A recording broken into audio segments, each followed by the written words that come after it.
Et ce soir, dans notre Mag Santé, on parle de la vaccination contre le coronavirus. Ce soir, on s'intéresse aux enjeux économiques. Aujourd'hui, plusieurs firmes ont développé et produisent leurs vaccins. Où en est l'Afrique? Pourra-t-elle y accéder? Quels sont les enjeux économiques derrière les enjeux de santé publique? De tout cela, on en parle avec Nathalie Coutinet, économiste de la santé. Bonsoir. Bienvenue sur le plateau du Journal Afrique.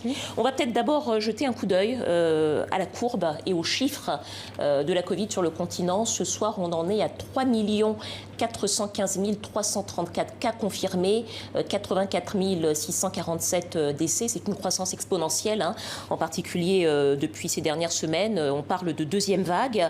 Nathalie Coutinet, peut-être une première question pour bien comprendre. Et qu'est-ce que représente le marché de la vaccination, puisqu'on parle aussi d'enjeux économiques, quand on voit le nombre de personnes contaminées, le nombre de personnes potentiellement contaminées, qu'est-ce que ça peut représenter ce marché-là? Est-ce que c'est un enjeu économique? Bien sûr, c'est un énorme enjeu économique puisque potentiellement il y a quasiment la totalité des habitants de la planète à vacciner. Donc c'est effectivement un enjeu économique extrêmement important pour les laboratoires qui ont développé et qui sont encore d'ailleurs en train de développer des vaccins, notamment celui qui est déjà sur le marché en Europe et aux États-Unis, le vaccin Pfizer-BioNTech, ainsi que le vaccin Moderna, et puis le vaccin AstraZeneca qui va arriver dans les jours à venir puisque les autorisations de mise sur le marché sont en train d'être données, elles ont déjà été données au Royaume-Uni et elles sont en train d'être données en Europe. Peut-être pour qu'on se rende bien compte, ce n'est pas la première fois que le monde connaît une pandémie. Est-ce que là, le nombre de personnes à vacciner, est-ce que ça c'est une donnée inédite finalement en matière de pandémie? Oui, c'est inédit. Oui, c'est inédit parce que c'est une épidémie qui va toucher l'ensemble de la planète et on le voit. Et l'Afrique aujourd'hui est beaucoup plus touchée par la deuxième vague en termes de mortalité qu'elle ne l'était avec la première. Donc en plus, une réaction des populations qui est assez peu compréhensible par les médecins puisque les pays sont touchés différemment par les vagues à des moments différents. Donc c'est assez compliqué, mais on voit bien qu'aucun endroit du monde, malheureusement, n'échappe à cette pandémie, alors que d'autres pandémies ont souvent été beaucoup plus circonscrites dans certains endroits. Les premières épidémies de coronavirus n'avaient pas touché la planète de cette manière-là. Alors justement, quand on observe un petit peu les débuts de la vaccination, puisque certains pays ont commencé à vacciner, beaucoup dans les pays occidentaux, notamment en Europe, très peu en Afrique. On le voit pour l'instant, il y a finalement des pays qui ont davantage accès au vaccin que d'autres. Et il y a un jeu de l'offre et de la demande sur le prix de la vaccination qui est aussi un enjeu. Je vous propose d'écouter tout de suite un ministre marocain qui parle justement de cette question du prix de la vaccination. On écoute. Ceux qui ont les moyens proposent d'acheter les vaccins à des prix atteignant parfois 5 fois, 9 fois le prix normal. Et bien sûr, ceux qui surenchérissent et qui ont les moyens financiers sont les premiers à avoir ces vaccins. Voilà, c'était le chef du gouvernement marocain qui s'exprimait. La Covid est un problème de santé publique mondiale, on le sait, mais est-ce que les prix des vaccins, est-ce qu'ils sont ou peuvent être fixés par une instance supranationale? Ou est-ce que là, on est dans un marché finalement totalement dérégulé où chacun fixe son tarif comme il le veut, à qui il le veut et avec des tarifs complètement différents? Alors, on n'a pas un marché mondial, comme vous le disiez. Ce sont en fait des négociations entre les laboratoires qui détiennent les brevets de ces vaccins ou des médicaments d'ailleurs et les organismes de remboursement quand il en existe. Ou alors, c'est la firme qui va fixer toute seule son prix s'il n'y a pas d'assurance maladie publique ou privée. Si c'est une assurance maladie privée, c'est une négociation. C'est toujours une négociation entre le laboratoire et le payeur, sauf si évidemment le payeur, c'est la population.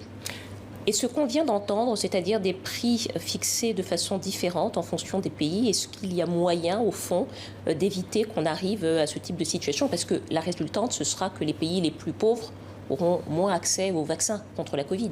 Alors malheureusement, et c'est toujours le cas, ce sont les pays les plus pauvres qui sont les moins bénéficiaires de ces nouveaux traitements ou des vaccins parce qu'effectivement les populations ou les États n'ont pas la capacité de payer et que ce sont des entreprises privées, souvent très financiarisées, qui détiennent les brevets et qui donc vendent effectivement aux plus offrants. Alors dans le cas du vaccin contre la Covid, il y a un deuxième problème qui se pose, c'est que pour le moment, les capacités de production des firmes ne sont pas suffisantes pour alimenter la totalité de la planète. Et même les pays riches se battent finalement pour essayer d'avoir plus de doses. Et effectivement, dans cette bataille, et beaucoup le dénoncent, notamment l'OMS, mais aussi un organisme qui s'appelle ACOVAC, qui se bat pour que les pays les plus pauvres aient accès au traitement. Mais dans cette bataille, c'est évidemment les plus riches qui gagnent, malheureusement.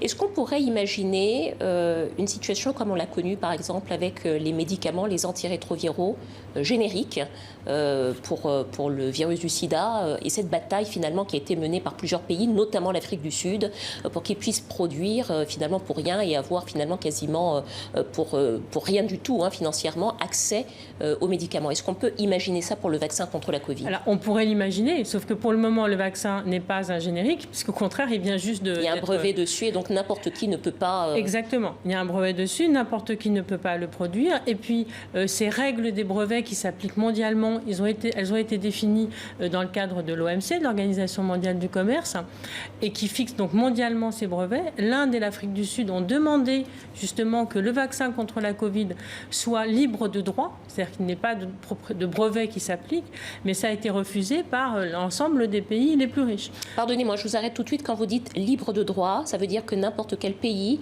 pourrait prendre la formule, fabriquer le vaccin sans avoir à payer une redevance en quelque sorte au laboratoire qui a développé le vaccin. Tout à fait, c'est ça. Et donc ça a été refusé. Ça a été refusé. Et le seul geste qu'a fait Pfizer ces derniers jours, c'est d'accorder 40 millions de doses pour les pays les plus pauvres. Mais quand on sait qu'il faut 2 doses par personne, ça fait 20 millions de personnes qui pourraient être vaccinées avec ce vaccin donné par Pfizer. Mais c'est très insuffisant. Et très, très insuffisant par rapport aux besoins des différents pays. Certains pays africains annoncent qu'ils souhaitent développer, en tout cas produire le vaccin eux-mêmes. C'est le cas du Nigeria, par exemple, qui a annoncé ça il y a quelques jours. Est-ce que ça peut être une réponse ou un début de solution pour l'accès des populations africaines au vaccin? J'entends par là, je précise ma question, est-ce que ça peut revenir moins cher de produire soi-même le vaccin plutôt que de l'acheter aux États-Unis, à la Russie ou à la Chine? Alors, ça dépend des conditions de production. Ça peut être moins cher, mais beaucoup de médicaments aujourd'hui, y compris pour les pays du Nord, sont produits en Inde, par exemple, et donc ça ne coûterait pas nécessairement moins cher. Le problème, c'est d'avoir l'autorisation par le détenteur de brevet de produire ces traitements. Il y a un accord entre le Maroc et Sinopharm. Sinopharm, c'est la firme chinoise qui a développé un des vaccins qui est aujourd'hui utilisé dans le monde. Et effectivement, l'annonce du Nigeria, pour le moment, ne précise pas quel vaccin. Est-ce qu'il y a un accord avec un des découvreurs, des inventeurs? C'est très flou. Mais c'est vrai que le Nigeria est un pays qui dispose d'une bonne industrie pharmaceutique et qui a les capacités vraisemblablement pour produire ce vaccin, comme d'autres pays africains, mais pas tous. Et la question centrale qui s'est souvent posée dans les débats à l'OMC, c'est qu'est-ce qui se passe pour les pays qui ne disposent pas d'industrie pharmaceutique, il y en a, et comment ces pays-là pourront avoir accès au vaccin. Peut-être une dernière question, Madame Coutinet. Plusieurs pays, en quelques mots, ont développé leur vaccin, les États-Unis, la Chine, la Russie. On voit que ce sont des puissances économiques également. Est-ce qu'il y a une bataille finalement économique entre des nations puissantes derrière cette bataille sanitaire, en quelques mots? Oui, bien sûr. Il y a une bataille. C'est la bataille de la capacité du pays à être fort en recherche et développement pharmaceutique. Et effectivement, il y a une bataille entre Trump, qui était à l'époque, lorsque cette bataille a été lancée, président des États-Unis, mais il y avait une bataille entre les États-Unis, la Chine et la Russie. Et d'ailleurs, ce sont les 3 pays qui ont développé aujourd'hui un vaccin. Mais en Europe, il y a le vaccin aussi AstraZeneca qui arrive et qui sera beaucoup plus adapté en termes de conservation et de coûts aux pays, notamment aux pays africains. Merci beaucoup, Nathalie Coutinet, économiste de la santé. Merci pour cet éclairage sur les enjeux économiques de la vaccination contre la Covid.